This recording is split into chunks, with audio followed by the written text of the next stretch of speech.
Friends இன்னைக்கு நம்ம எப்படி ரொம்பவே டேஸ்டியான சில்லி சப்பாத்தி செய்யறதுன்னு பார்க்க போறோம். அதுக்கு ஒரு கடாயில எண்ணெய் ஊத்தி காய வச்சுக்கோங்க.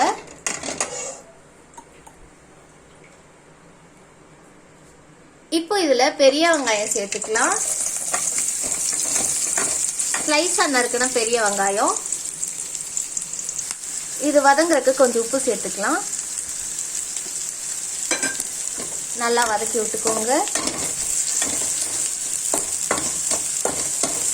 இதுல கருவேப்பிலையும் சேர்த்து வதக்கிக்கோங்க. நல்லா வதங்கட்டும்.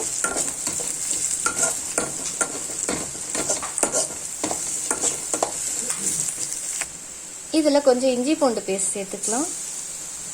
சேர்த்து நல்லா வதக்கி விட்டுக்கோங்க. அதையும் இதுல இப்போ ஒரு பச்சை மிளகாய நீளமா நறுக்கி சேர்த்துக்கலாம். நல்லா வதக்கி விட்டுக்கோங்க. இப்போ நல்லா வதங்கிடுச்சு.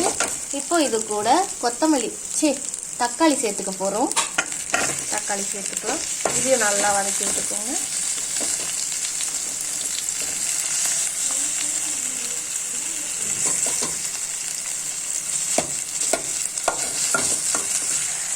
நல்லா வதங்கின பிறகு இது கூட கொஞ்சம் கொத்தமல்லியும் சேர்த்து நல்லா வதக்கி விட்டுக்கோங்க.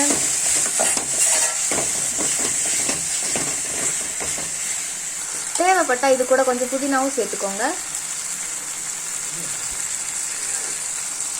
இப்போ இதை நல்லா வதக்கி விட்டுக்கலாம்.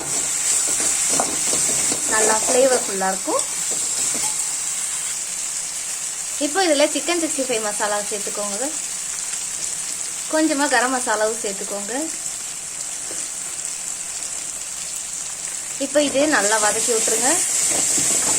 அடுப்பை சுருக்கிக்கோங்க. மசாலா கருகாம பார்த்துக்கோங்க. நல்லா நம்ம மசாலா தயாராயிடுச்சு.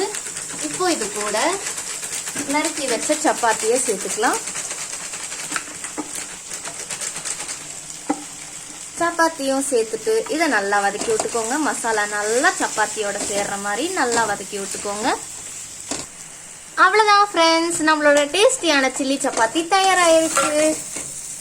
நீங்களும் இதை வீட்டில் செஞ்சு பாருங்க. உங்களுக்கு பிடிச்சிருந்தா மறக்காம எங்க சேனலுக்கு சப்ஸ்கிரைப் பண்ணுங்க, லைக் பண்ணுங்க, ஷேர் பண்ணுங்க, சப்ஸ்கிரைப் பண்ணுங்க. தேங்க்யூ.